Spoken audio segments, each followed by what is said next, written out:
just on the goalkeepers front as well, to kill two birds with one stone, to reiterate, Manchester United made a loan approach for Emi Martinez, and Emi Martinez has told Manchester United he wants to join. And I think that's quite a significant story. Firstly, because if Chelsea, for example, were genuinely in for Emi Martinez, they'd have had to move, knowing Manchester United made an inquiry.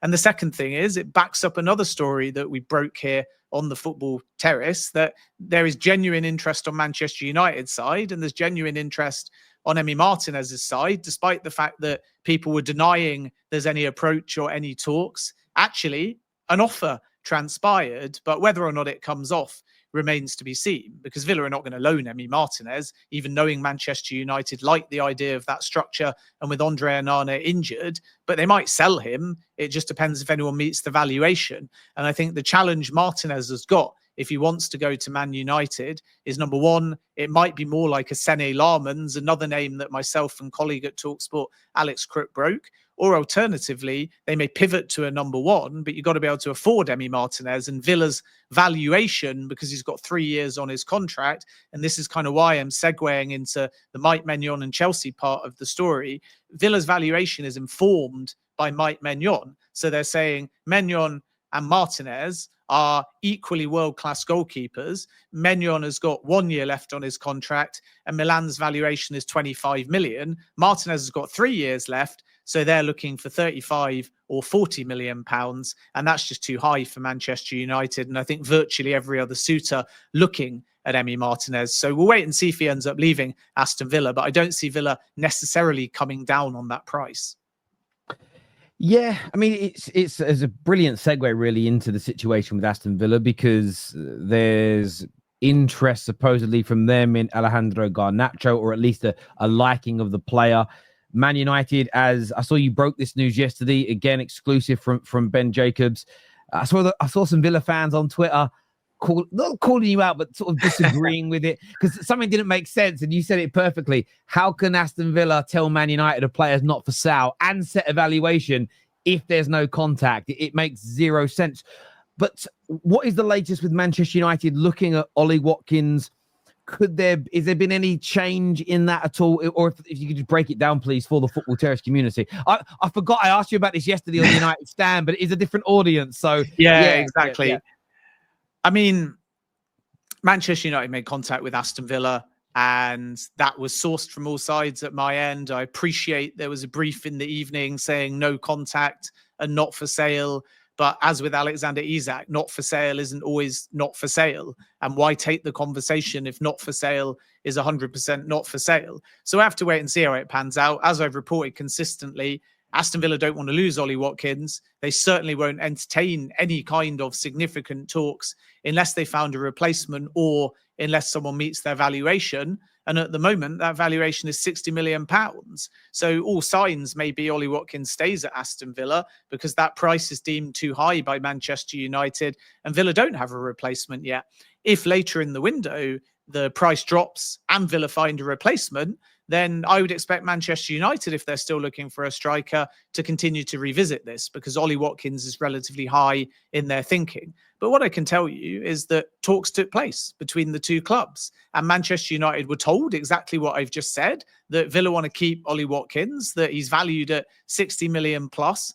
And we have to wait and see whether Manchester United try a big bid or drive the price down or move on to other targets. But those initial talks, as I broke, took place, backed up by others as well, and then late in the evening suddenly shot down by Aston Villa sources. But I can tell you, I went to more than one Aston Villa source in the morning and there was no dispute with the talks. Then if you look in the middle of the day, it was Man United have been told that Ollie Watkins is not for sale. So they've been told, but there's been no contact or talks. Makes zero sense. And then by the evening, it was no meeting, no talks ever took place.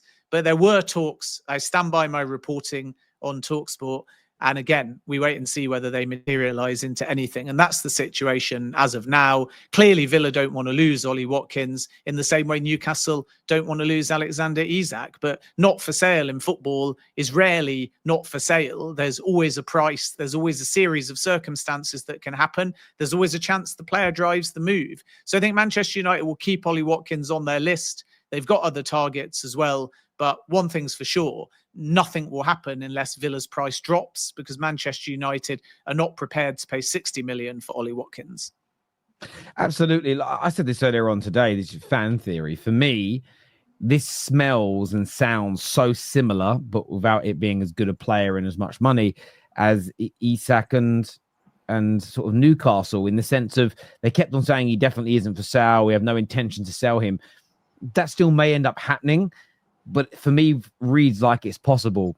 Does Ollie Watkins now, today, tomorrow, next week, start to say, actually, I want to move and start agitating? As and when Villa maybe find a replacement, or maybe they turn and pivot and go, actually, let's have a little look here at Garnacho. Can we start having more conversations? This feels to me like it could be one of those scenarios. I didn't read that news yesterday. You put out and go, bloody hell, that's over and done with. That felt very much to me like the starting position of a negotiation. Just having covered and reviewed and listened to so many transfer stories in the last decade, that's how it read to me a little bit personally. Yeah, I think we're at early stages though, so fresh talks, but everything was quite formative, and naturally Manchester United will have to respect Aston Villa. Yep. Could there be a scenario where Villa decide to go for Garnacho and Watkins comes up in a separate deal? Yes. And Villa would then be driving that, and maybe their stance would change. Could Villa get a replacement striker in? Yeah. Would Ollie Watkins be the kind of character to force his way out of the club? I'm not so sure. I think he's very respectful to Aston Villa. He's a professional. It's a World Cup year. Now that John Duran has obviously left, and in the end has left Saudi as well and been loaned back to Turkey, but Watkins knows he's the main man. He's going to be playing every week in a World Cup year. So I don't think the player would be that disrespectful or that aggressive. Even if he was open to Manchester United, I think he would allow any potential negotiation, and that word potential is still key, to play out on Villa's terms. So if Villa stick to their position, it won't go anywhere. But if Villa are interested in a Manchester United player, namely Garnacho, or if another striker was to come in and Watkins was to say, wait a minute, am I going to be playing every single week, or is this striker going to be taking some minutes away from me? You never know. And this is the window. We're at a very limbo point where nothing is certain. You have quite a lot of certainty at the beginning of a window because the early deals are the ones that they've been working on and lining up for months. Then you have a bit of a lull. Then everyone returns to pre-season and you get a flurry of business to get them there for those pre-season tours. Then you get a bit of limbo where it's halfway through. So sellers don't want to budge, buyers don't want to budge, players don't want to budge. Everyone's just kind of focused on being where they are, which is why Morgan Gibbs-White travelled for pre-season, which is why Johan Wissa wants to hold his talks now so he knows where he stands. And then you kind of get into that 2 weeks before the season and people start to go, is there urgency to get them by game one of the season? Is time starting to tick away in the window? Are sellers starting to sweat about money they need to bring in? And you'll get another big surge in the market. And maybe we're on the cusp of that now. So I think the situation with Watkins will be a little bit clearer as the weeks pass. Obviously, respect to Aston Villa's position. They think it's clear now. They think they've clarified the position. They won't lose any sleep if Manchester United don't come back to the table. But is Watkins and Manchester United categorically 100% over? I don't think so. Thank you very much for that update, Ben. Appreciate it massively. In terms of the other big talking point of Man United exits, the manager himself had just said in a press conference, and I'll quote what he just said because it came out since we've been live. His words were, and I quote, asked about Sancho, Garnacho, and Anthony. He says, if they reach a point where they have to join the team, they will join the team because they are our players. If the club doesn't get the right price, they will stay. I am ready to receive the players. Now, as a Man United fan, I don't want them back. Not because I dislike them per se. I want the money to buy better players. I also have been advocating for a decade at not underselling players. I think in the longer term, you can be more like Liverpool if you do the right thing. But are there any more updates? There's talk of Saudi clubs now looking at Anthony, with the Real Betis still looking a little precarious. Malacia was linked to a Saudi move today. Has there been any updates as far as exits are concerned at United? Yeah, you have Rashford, and that loan informs Anthony's position. He still wants to go back to Betis and is perhaps holding out for a loan there. Manchester United would like a permanent exit. Let's see whether they're flexible in any way. I think if it was a loan to Betis, Manchester United might structure it that way, but with an obligation to buy, or maybe even an option that becomes an obligation under certain conditions, just to allow themselves the permanence that they require. Garnacho's the one that they'd like to get out the door. I don't think there's any way back for him now at Manchester United due to the relationship between the player and Ruben Amorim. And obviously that is the so-called pure profit. So if they can get that on the books and quickly, then it might unlock their window. And then with Sancho, it's just all on the player. We know that Juventus are interested. They've got to be able to agree terms. Sancho's got to drop his wage. It's no problem. The negotiation with Manchester United, they're prepared to sell for between 20 and 25 million, similar to the variable obligation to buy that Chelsea had based on performance-related criteria. I even think Manchester United might do a loan with an obligation for Jadon Sancho, as long as there's no penalty to kind of bring him back again, as was the case with Chelsea. So Sancho is advancing, particularly with Juventus, but it's not done yet.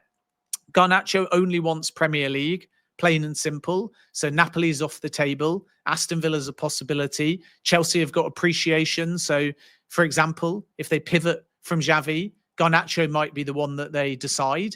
And I think having a left-sided player, even though they've signed Jamie Gittins, is not ruled out by Chelsea, because their other left winger, Giovanni Quenda, doesn't arrive for a year. And there is a possibility that Tyreek George is sent out on loan. So Garnacho and Chelsea isn't totally over, but I think Aston Villa might be the one to watch. Even Tottenham have had some conversations about Garnacho, because Son could leave. And even with Matis Tel, Tottenham might add another player, but it's not developing on the Spurs side. It was just mentioned internally. And obviously clubs have these conversations over hundreds of players. So we'll have to wait and see if that develops. But I think Garnacho's the one that has a bit more urgency, because that allows Manchester United to potentially fund their striker and also resolve a more tense situation. I know Anthony sort of said before the Conference League final that it was kind of revenge doing well at Betis and showing Manchester United what he can do. But I don't think there's as much bad blood as those words imply. I think Manchester United are quite calm about the Antony situation.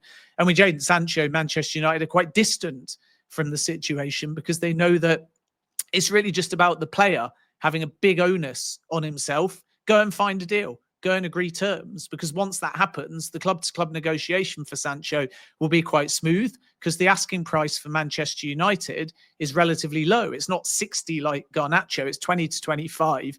Juve are absolutely fine paying that. So it's just on Sancho, and Manchester United have got no control over that. They can lean on the player to get a move on, but they're not the ones suggesting a wage. They're not the ones telling Sancho what to do. They'll only come into play with terms if, like Rashford, it's a loan and Sancho has to adjust his Manchester United contract in order to facilitate a wage cut.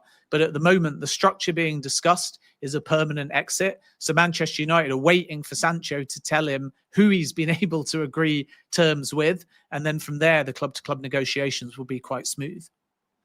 Thank you. Comprehensive update there as ever.